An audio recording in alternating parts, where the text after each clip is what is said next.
Hey, it's that time again. We're making another pizza. This will be our second pizza we made in about 5.5 or 6 years.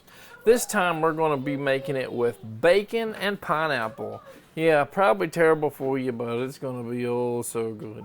Now what we usually do is make it with Canadian bacon, but our local grocery stores do not carry Canadian bacon. Just like last time, 1 tablespoon of yeast and 1 tablespoon of sugar. Here goes the sugar.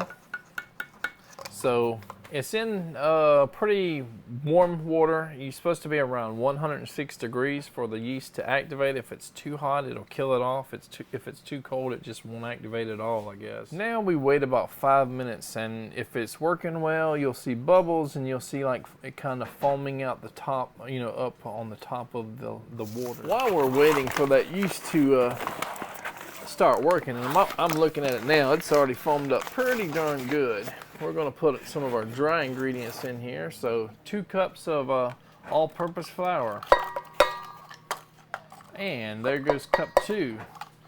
We're going to use our 18 by 13 inch pan too, so it's going to be another giant pizza. If you watched our previous pizza making video, you'll know. 1 teaspoon of salt. We got Himalayan pink salt. Is that? Yep. All right, so you may be able to see that it's foaming up pretty good, and we're going to add 1 tablespoon of olive oil to it. Kind of mix it in there, and then we're going to add it to our dry ingredients. Look at it. Look how thick that is and foamy at the top. Let's kick it up just a little bit of a notch. Let's put some oregano leaves right in the dough, just a little bit there, maybe a 1/4 teaspoon. See if that makes it taste better. Do you think it'll make it taste better, Natalie? Give it a more Italian flavor. All right, so it's been about 5 minutes, and we're going to pour our...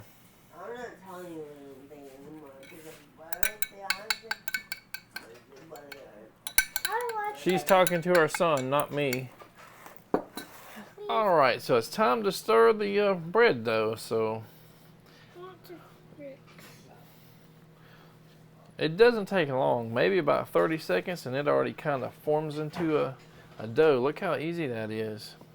All right, so there it is. It's an instant use dough, but we're gonna wait till the bacon and all is cooked, and so that could be 10 minutes, 15, 30, whatever. At 30 minutes, it's a pretty good dough to use. All right, see it probably about doubled in size there.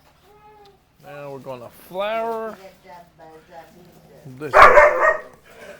All right, hopefully it'll go right there fairly easily. It's gonna be a little bit sticky, but okay, sticky piece there. Let's put a little bit more flour here. We're going to keep having to add flour until it's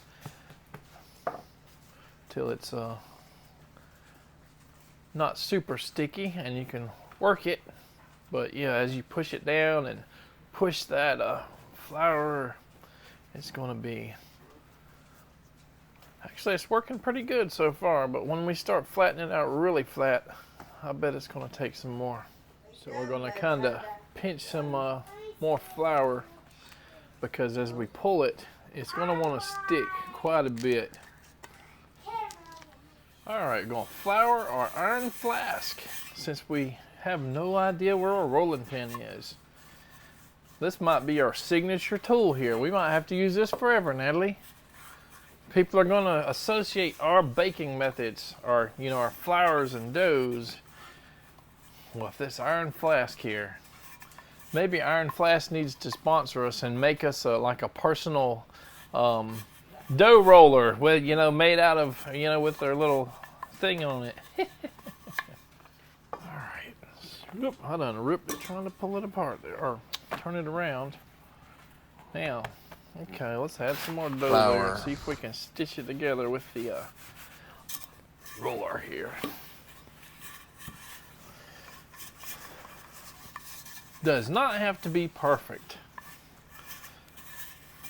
I mean, even with holes, I guess it would work, but you do kind of at least need to pinch the dough together so the holes are small, not big old gaping holes in it. Let's see.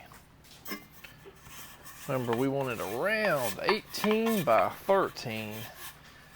And if it's a little short, we can just stretch it out in the pan itself and make it fit.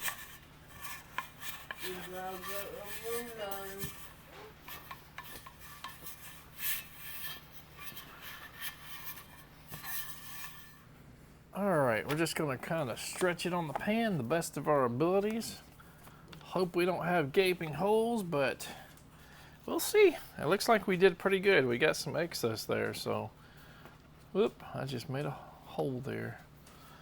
So yeah, I guess if you have excess, you can kind of pull the dough back maybe and kind of roll it. Now it has like an edge, like a pizza. Could probably even put... if we really want to do something special, we could probably put cheese sticks in there and make it stuffed crust. You're supposed to say, ooh. All right, so that's pretty good. I think that's good enough. Now we need to add the sauce. Now, what we use is Classico traditional pizza sauce. We've tried it with ragu, we've tried it with some other stuff. Ragu is a very watered down sauce you probably should never use unless it's for kids, you know, and you're just trying to go to a cheap, what is this, like $2.70 or something a jar? I think it's more. $3? I don't know. Alright, so probably around 2/3 to 3/4.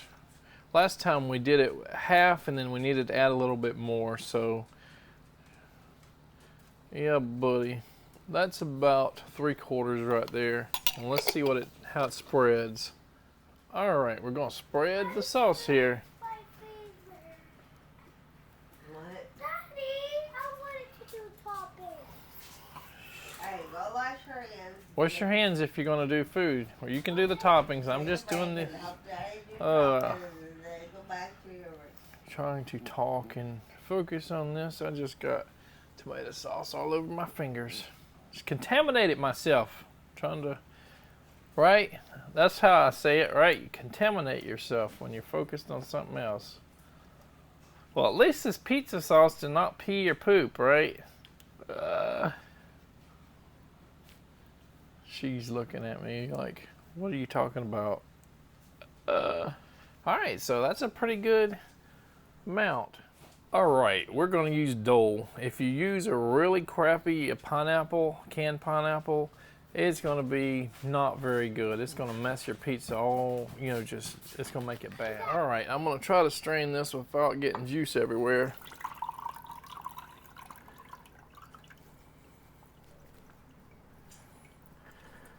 And of course we do want some of the juice on the pizza. That's what really makes it sweet. Alright, Charlie's gonna pull some pineapples out and put on the pizza. Alright, I got some bacon crumbles for Charlie Chuckles. Spread it all around there before we put the cheese on.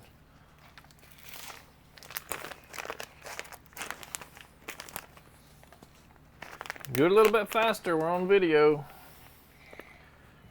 Oh, chocolate. Just go like kind of like you're shaking pepper or salt on there or something. Can't. You can't?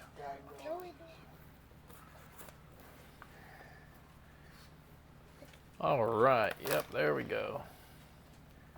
All right. All right, we got the cheese on there. What's up, pineapple? And probably ain't going to get these bacon strips fully on there because it's too crispy. But we can kind of put it here and there and go from there, huh?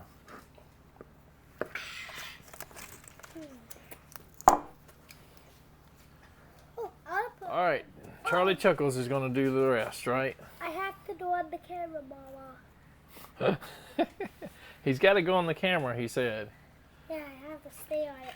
I think we need to put a few more pieces of pineapple here. Okay. I love my pineapple. I mean, this might be a pineapple overload for some people, but I really like that sweet juice that comes out of there when you're cooking them.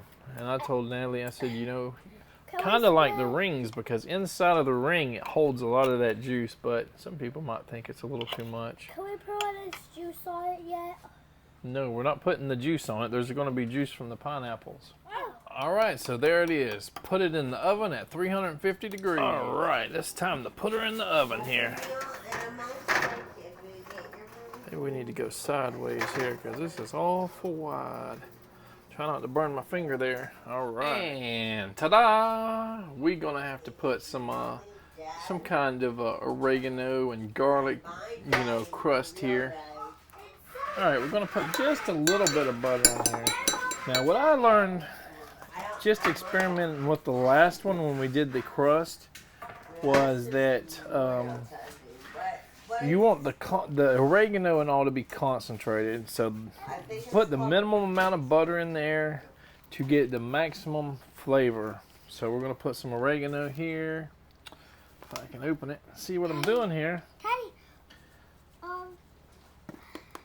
Just a drizzle of olive oil, garlic powder, just a little bit. And lastly, a little bit of Parmesan, because this is like a garlic Parmesan crust, right? And it's almost like cheese. Doesn't take long, maybe about 10 seconds in the microwave. And we're going to drizzle it just over the edge of the pizza, the outer edge. So that's all you need. It's probably only a couple tablespoons that you're making, but that moistens it up. It gives it a slightly buttery taste, but more important, it gives it that Italian seasoning taste. You know what I'm saying? So what's the verdict here? Well, I guess we got to be honest with you. This dough was amazing with the pepperoni pizza we made. This dough was pretty good, amazing, I would say, with the cinnamon biscuits we made. This dough was definitely good, you know, as a starter or a base for the garlic rolls we made. But I think because it's somewhat of a soft dough, this extra pineapple juice kind of made it wet, soggy, wet. So almost like we were eating raw dough, but it had a good flavor. So we put it back in the oven to cook it another 5 or so minutes, and it did dry up, and it had a decent firmness and a crispiness on the edge here, but it has kind of a dough flavor, like too floury of a flavor, you know, after we cooked it like that. So, hey, you win some, you lose some. Pineapple bacon pizza. Pineapples were really good. Dough's kind of a soft dough. With the pineapple juice, it kind of made it soggy, which wasn't that enticing. And bacon really had no flavor. That was like cheap Walmart brand bacon. So that was my mistake. Again, the pineapples were awesome. But everything else was there. What would you give it out of 5 stars? 3? I'm going to give it a 3. And what would you give the pepperoni one we made the other day? Probably a 5, right? 10. You said 6 or 10 out of 5, right? Yeah. All right. It was awesome. Don't forget to Like this video and subscribe to my channel.